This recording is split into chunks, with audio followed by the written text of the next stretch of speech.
वहाँ prime minister Modi की आज 4 मेरे ख्याल से इलेक्शन इंटरनल पॉलिटिक्स की बात नहीं करता, लेकिन 4 में से 3 जगहों पे वो जीते हैं वहाँ पे। और उनके जो मुखालफिन हैं, जो जिसमें कांग्रेस भी है, बाकी जो INDIA के नाम से इंडिया जिसको इत्तेहाद बना हुआ है, तो वो हारे, एक जगह वो जीते हैं शायद।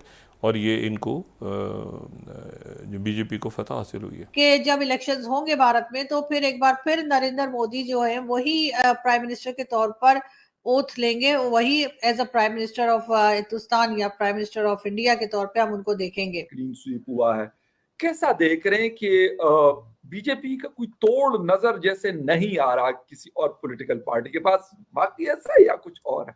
मोदी आ गया है।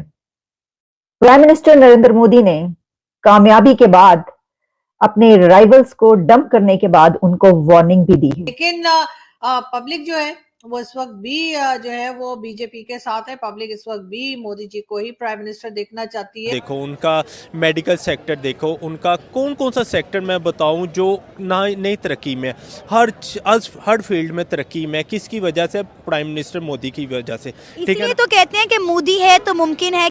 और ब्लूमबर्ग का ये कहना है कि इंडिया के प्राइम मिनिस्टर नरेंद्र मोदी की जीत के बाद अब मार्केट और ज्यादा बढ़ेगी।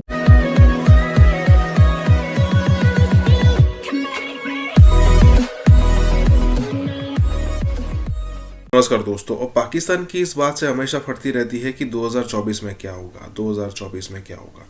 अब 2014 से लेकर 24 तक जो ये हाल हुए हैं पाकिस्तान के, चाहे वो अननोन गनमैन वाली बात हो, जो पाकिस्तान को या फिर पाकिस्तान को आइसोलेट करने की बात हो, या फिर पाकिस्तान की बर्बादी हो, या फिर अब कहो कि TTP तहरीक तालिबान पाकिस्तान और बलोच लोगों को सपोर्ट करना हो, या फिर कहे कि पाकिस्तान के अंदर इतने बड़े महंगाई पर जो आगे बढ़ चुकी है, उसमें भी इंडिया का बहुत बड़े लेवल पर हाथ है। ये सारी चीज़ें हैं जो पाकिस्तान को बर्बादी की ओर, टुकड़े करने की ओर ले जा रही है।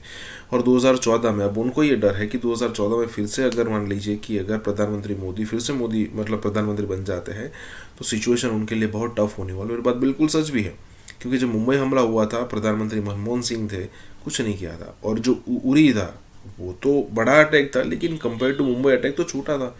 लेकिन फिर भी ज़रा सोचिए कि 1971 के बाद पहली बार ऐसा हुआ था कि इंडिया ने बॉर्डर क्रॉस करके हमारे फाइटर जेट्स, या फिर कहे कि वो तो जो हुआ था वो दूसरी सर्जिकल स्ट्राइक में हुआ था, लेकिन हमारे सैनिक जो बॉर्डर क्रॉस करके गए थे वहाँ पर। इसी के साथ ही वीडियो शुरू करते हैं। मोदी आ गया है। प्राइम मिनिस्टर नरेंद्र मोदी ने कामयाबी के बाद अपने राइवल्स को डंप करने के बाद उनको वार्निंग भी दी है। और ब्लूमबर्ग का ये कहना है कि इंडिया के प्राइम मिनिस्टर नरेंद्र मोदी की जीत के बाद अब मार्केट और ज्यादा बढ़ेगी, इंडिया और तरक्की करेगा। हमने इससे पहले आपको लाइव हाथ के हाथ, दस्ती के दस्ती ये बताया था कि नरेंद्र मोदी साहब जो हैं वो जीत चुके हैं। 3 स्टेट्स में उन्होंने कामयाबी हासिल की है, और ऐसी जबरदस्त कामयाबी हासिल की है कि उसका चर्चा जो है वो दूर दूर तक है। और हुआ कुछ यूं है कि ना सिर्फ उन्होंने कामयाबी हासिल की, बल्कि इसके साथ साथ उन्होंने जो उनके राइवल्स हैं, जिनको उन्होंने बहुत ही बुरे तरीके के साथ डंप किया है, उनको धमकी भी दे डाली है, चेतावनी दी है। जो प्राइम मिनिस्टर नरेंद्र मोदी है, उन्होंने वार्न किया है अपने राइवल्स को, अपने मुखालफिन को, अपने दुश्मनों को, यानी कि उन पार्टीज को जो कि उनके खिलाफ उनके मद्दे मुकाबिल थी। और जाहिर है कि आप जानते हैं कि कांग्रेस जो है इसमें सरफहरिस्त है, उनको उन्होंने एक क्या कहा है, वार्न किस तरीके से किया, वो भी आपके सामने रखेंगे। ब्लूमबर्ग क्या कह रहा है वो भी बताएंगे। देखिए, ये जो मैं अपने प्रोग्राम्स में कई दिन से ये कह रही थी कि जालिमों मोदी आ रहा है, तो वो अब तय हो गया। अब ये पता चल गया कि अब वो आ नहीं रहा, अब वो आ गया। उन तुसी जो कर लो करना है, जो कुछ करना है तुसी कर लो, क्योंकि अब कुछ नहीं हो सकता। मोदी साहब जो आ चुके हैं, पधार चुके हैं। और सिर्फ ये नहीं कि उन्होंने 3 स्टेट्स यानी कि मध्य प्रदेश, छत्तीसगढ़ और राजस्थान में कामयाबी हासिल की है, बल्कि जो आने वाले लोकसभा के 2024 के इलेक्शंस हैं उसकी भी गारंटी दी जा चुकी है कि वो भी प्राइम मिनिस्टर नरेंद्र मोदी की जमात बीजेपी जीतेगी। तो अभी भी आ गया है, और आगे जो है उसकी भी गारंटी हो चुकी है कि वो भी आएगा। मतलब आएगा क्या, समझे, आ गया। ये जो इलेक्शंस हैं इसको पूरी दुनिया में इस तरीके से देखा जा रहा है कि ये इलेक्शंस दरअसल जो आने वाले अब इलेक्शन है, जनरल इलेक्शंस जो हैं, लोकसभा के जो इलेक्शन, उसकी ये एक गारंटी है, इस इलेक्शंस ने बता दिया है कि अवाम का मूड क्या है। लेकिन मैं आपके सामने ये रखना चाहती हूँ कि बड़े ढोल बाजे बजाए गए और बहुत वहां पे जश्न मनाया जा रहा है, फूलों की पत्तियां निछावर की गई, सब कुछ किया गया। तो उसी के साथ जो है, जब मोदी साहब की स्पीच उन्होंने जो की है, विक्ट्री स्पीच जिसको कहते हैं, तो उस विक्ट्री स्पीच में जहां उन्होंने उन राइवल्स जिनको डंप किया, उन्होंने बुरे तरीके से शिकस्त दी है, ऐसी जबरदस्त डिफीट दी है, उनके लिए उन्होंने वार्निंग भी दी। तो मैं अभी अपने इस वक्त के प्रोग्राम में उनकी स्पीच वैसे है बड़ी जबरदस्त, यानी सारी स्पीच ही जो है वो सुनने के लायक है, या मैं आपके लिए चला सकूं तो मैं इस वक्त सिर्फ एक पार्ट चलाऊंगी जो मैं बात कर रही हूँ अपने इस प्रोग्राम में। जो मैंने देखे ना, ये जो विन है उनकी, विक्ट्री है, इसके कई एक एंगल्स हैं, उस पर बहुत सारी हम बातें कर सकते हैं, लेकिन इस वक्त मैं सिर्फ उस पर बात करूंगी कि जो ये बात की जा रही है, ब्लूमबर्ग इंटरनेशनल मीडिया इसको कैसे देख रहा है, और दूसरा ये कि उन्होंने ये जीतने के बाद, राइवल्स को डंप करने के बाद जो ये कहा है कि वार्न किया, वो क्या है। हिंदुस्तान में जी लोकल बॉडी इलेक्शंस चल रहे थे और उसके बाद पता ये लगा है कि नरेंद्र मोदी जी की पार्टी यानी कि बीजेपी जो है प्रोमिनेंट तरीके से इस इलेक्शन में ज्यादा सीटें लेकर कामयाब हुई है। और यकीनन ये बात जो है वो राहुल गांधी और अपोजिशन जो है उनके लिए यकीनन फिक्रमंद ही होगी, क्योंकि बहुत से लोग शुरू में ये भी कह रहे थे कि जो इलेक्शंस आ रहे हैं नेक्स्ट ईयर, यानी जो इलेक्शंस आ रहे हैं भारत के, उसमें ये कहा जा रहा था कि जी मोदी जी को कई तरह की प्रॉब्लम्स फेस करनी पड़ सकती है, टफ टाइम दे सकती है अपोजिशन।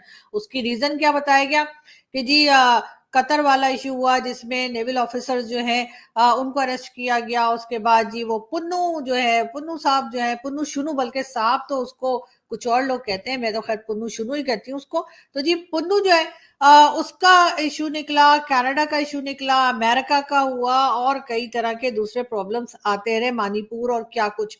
लेकिन पब्लिक जो है वो इस वक्त भी जो है वो बीजेपी के साथ है। पब्लिक इस वक्त भी मोदी जी को ही प्राइम मिनिस्टर देखना चाहती है। और अच्छी बात ये हुई कि जितने भी प्रॉब्लम्स आए उनको गवर्नमेंट ने, यानी इंडियन गवर्नमेंट ने फेस किया, और किसी ना किसी तरीके से उनके कुछ ना कुछ अभी तक हल भी हमें नजर आए निकलते हुए।